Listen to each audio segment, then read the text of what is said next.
Toute sa vie, elle s'est sentie différente, trop sensible, trop rapide, trop tout. Un décalage constant, comme si elle écoutait une mélodie que personne d'autre ne pouvait entendre.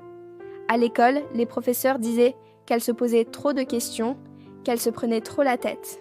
Ses camarades la trouvaient bizarre, perdue dans ses pensées.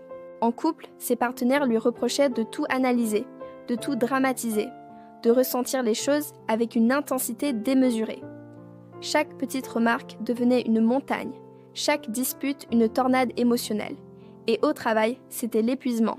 L'impression de devoir se freiner constamment, de ne jamais arriver à se poser, de s'ennuyer vite, de jongler entre 1000 idées, sans jamais en concrétiser une seule. Le monde semblait tourner au ralenti, et elle sprintait dans le vide. Alors, lentement, insidieusement, une petite voix a commencé à murmurer dans sa tête. Une voix qui lui disait quel était le problème, qu'elle était trop compliquée, trop instable, que peut-être, juste peut-être, elle était folle. Elle a commencé à y croire, à se construire une prison mentale où chaque émotion intense était une preuve de sa défaillance. Elle a tenté de s'adapter, de lisser ses aspérités, de devenir plus normale, mais c'était comme essayer de retenir l'océan avec ses mains.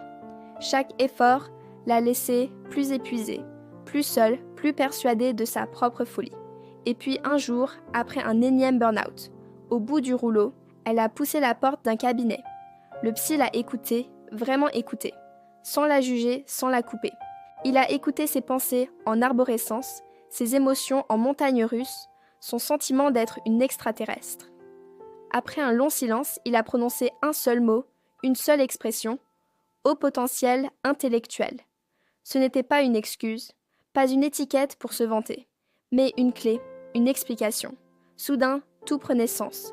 La sensibilité extrême, ce n'était pas de l'hystérie, mais de l'hyperesthésie. Le fait de penser trop, ce n'était pas de l'anxiété pure, mais un cerveau qui ne s'arrête jamais. L'ennui, le sentiment de décalage, la soif de justice, tout s'emboîtait. Elle a compris pourquoi elle ressentait tout si fort, pourquoi le monde lui semblait parfois si lent, si simpliste. C'était comme si on lui avait enfin donné le mode d'emploi de son propre esprit. Elle n'était pas folle, elle n'avait jamais été cassée, juste câblée différemment.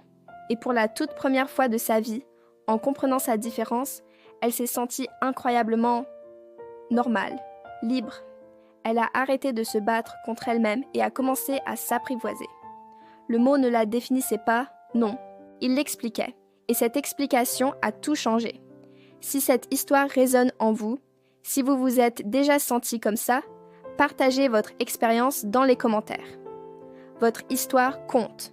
N'oubliez pas de vous abonner pour plus de contenus qui, je l'espère, vous aideront à mieux vous comprendre. Merci d'avoir regardé.